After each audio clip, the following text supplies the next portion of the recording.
وحده إن في ذا لمعتبر إن في ذا لعبرة للبيب إن اعتبر نحمد الله وحده إن في ذا لمعتبر إن في ذا لعبرة للبيب إن اعتبر نحمد الله وحده إن في ذا لمعتبر. Kaže Allah Đelešanuhu, a prenosi to Božji poslanik sallallahu alaihi wa sallam u hadisu Kudsi, pa kaže, pripremio sam svojim dobrim robovima ono što oko nije vidjelo i ono što uho nije čulo, niti je naumpalo čovjeku uopće. A zatim Božji poslanik dodaje, ako hoćete proučite kuranski citat ili kuranski ajet u kome imamo potvrdu ovih gornjih riječi, pa neće znati osoba šta ima sve što je skriveno od ljepota koje će veseliti od oči mu'mina. Dunjalučke ljepote, dunjalučke živote spram džennetskih, draga braće i drage sestre, nisu jednostavno ništa.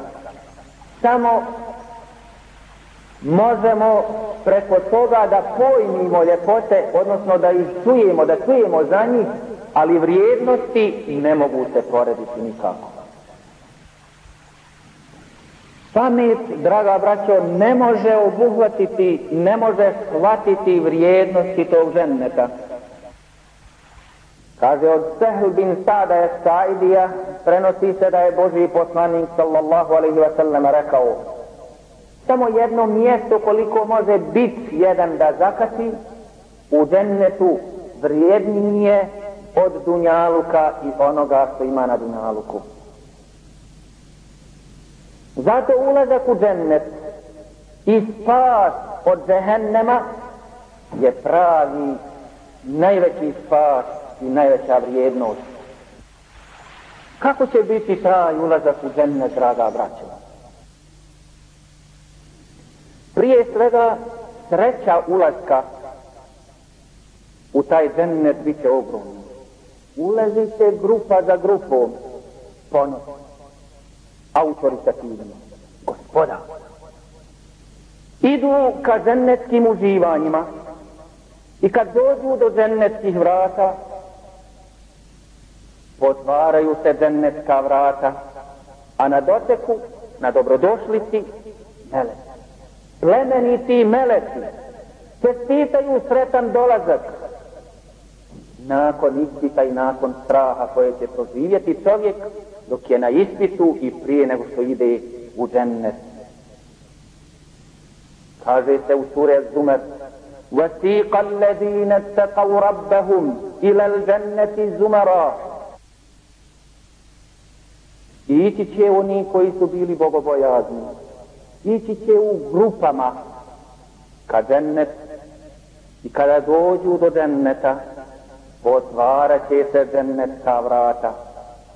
A čuvari džennetskih vrata će im reći selamun alejkum, neka je na vas spas, tibtum tadkhuluha halidin. Blago vam je, ulazite kroz ova džennetska vrata, odnosno blago vama na vašim dobrim djelima i blago vama na vašim dobrim riječima i blago vama konačno na vašem dobrom akaidu i dobroj ideologiji. Tako će dočekati meleci, grupe džennetlija koji će dolaziti i hrliti ka džennetskim vratima. Ima ih koji će ući u džennet bez polaganja računa, draga braća. Nepuno sam naveo jedan od hadisa na tu temu. Oni sa najvećim, sa najvišim, sa najjačim imanom sa najvećim takvalukom ući će u jednom safu, draga braća. Koliki će to biti saf?